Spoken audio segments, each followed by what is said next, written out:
Hello, everyone. Welcome back to the Binge by Barstool. I'm Alyssa Amoroso, aka Publicity, and I have Jeff D Lowe stepping in for Pat this week. Thanks for joining us. Thank you. Thanks for having me.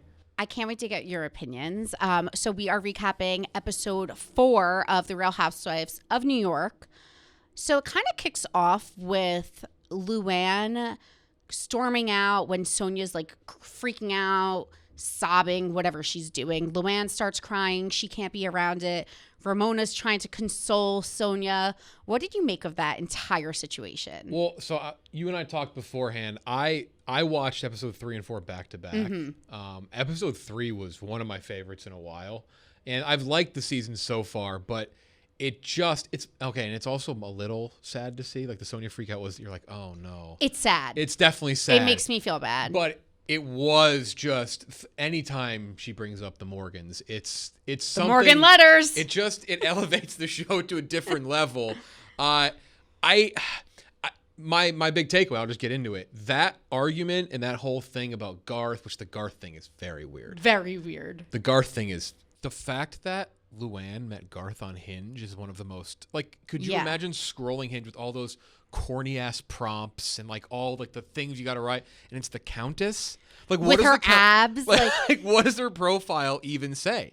Okay, but also like Bethany Frankel's been on dating apps, like a lot of them. That's how Bethany Frankel met her fiance on Hinge. I guess it's just like but see, like for some reason, like I just see like Bethany, I get it, but just something with Luann, like could you imagine saying like, "Don't date me if you don't like cabaret"? Like, could you just imagine? I don't know why. Like that's amazing. Yeah, must be well mannered. But I think I'm a very big Dorinda fan. Before I was a fan of the show, Dorinda was in this office, and she complimented my outfit, and I didn't realize who she was, and I regret that. I regret not knowing. Like I could have talked to her. So I love Dorinda, but there was something missing between the end of the episode 3 and then into 4, like because like that Dorinda's job on that show. She either would have like cattle prodded Sonja to go harder about Garth, yes, or she would have kind of been the one in between, like helping with.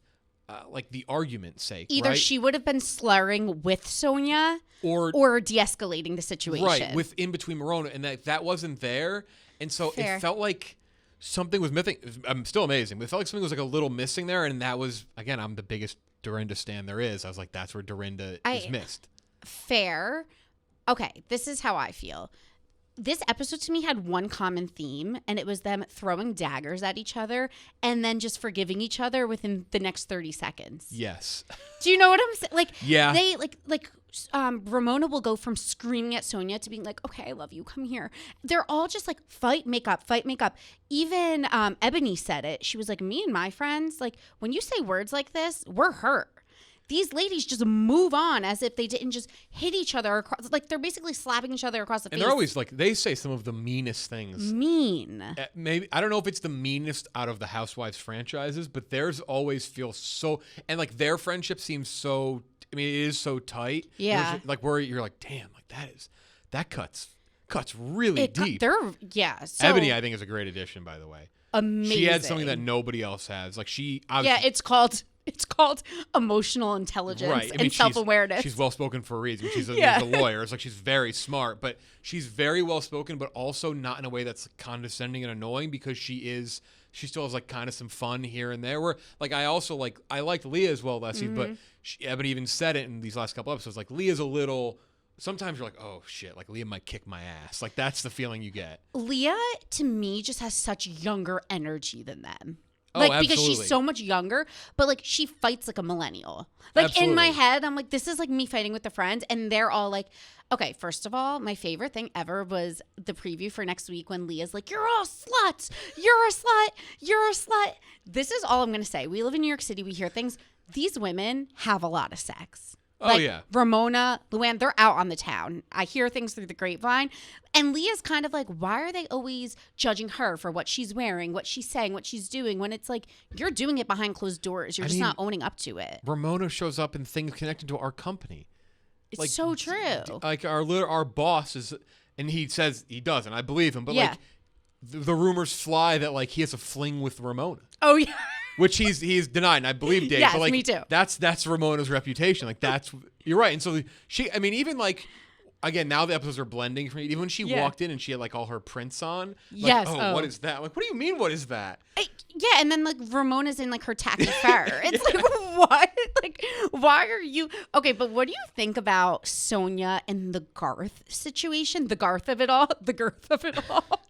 She will not let this Garth thing go, and I saw two sides of the situation where Ebony was saying she's hurt and you keep saying to her, you're just a one night stand. Like, that's really awful to keep saying to someone. And I got that. But then I also got Luann's side where it's like, what, am I not allowed to date people?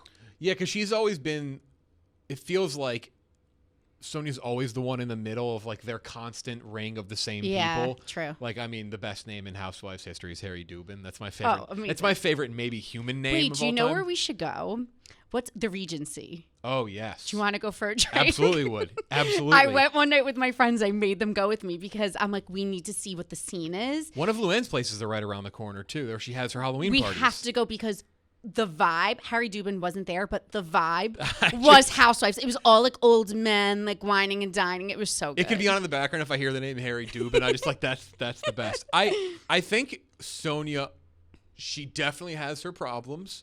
Probably a little aggressive in the drinking in some spots. I think they're not wrong, even though they all handle it terribly whenever they yell at her. Just awful. Awful. But she's I feel like gets a brunt of the hate in a lot of those parts. And that's why she lashes out. Because I feel like when she dates or she has like the guys, remember, she's typically the one who's first on the scene with these guys. Like we talk about Luann. They showed the flashback of all the guys she's had connections with. But I feel like she kind of takes the brunt of I think she feels like she's the laughing stock. Right. Which I get. Like, she's the one that the men are whining and dining, and then the girls are kind of just dismissing it as like, you just slept with him. She's just more aloof than the others in the way she defends herself.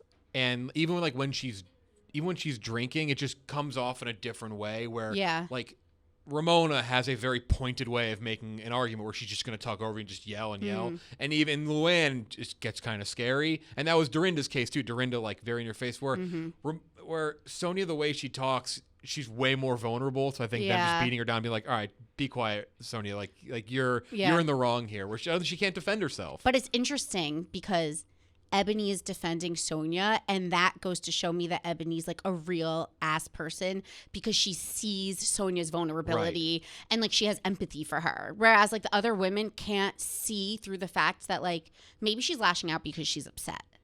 Yeah, and I think that's exactly what it is. Ebony, I think. I mean, even Ebony had a normal human conversation with Ramona this season. I know. That when I said to myself out loud, when she's like, I'm going to talk to Ramona. It's like, oh no, this is going to be bad. And it ended up being great. I know. You know what it is? She's normal. Exactly. She's normal. We're used to seeing people on these like shows that are out of touch with reality. And she's a normal freaking person that could handle herself in social situations. I mean. Wait, what did you think of Leah not speaking and having Ebony as like her spokesperson? That's why I love Leah though, because Leah, you're right. That's like, I don't want to say it's like a millennial thing. Like, we don't just go around like not speaking at random, but she does do things very unorthodox, and like her way of taking anger and frustration is so different.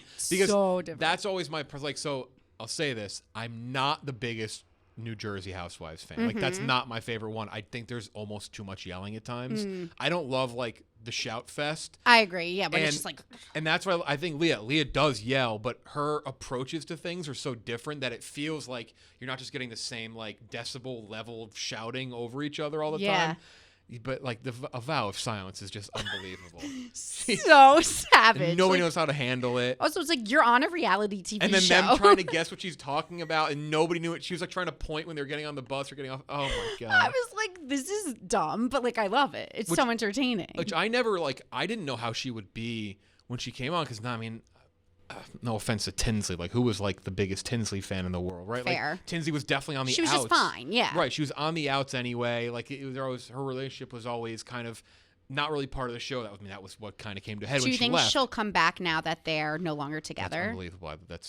It's not unbelievable. It's very believable. Yeah. But that is like, are you serious? No, I think she's got it. Well, maybe without Dorinda there, maybe.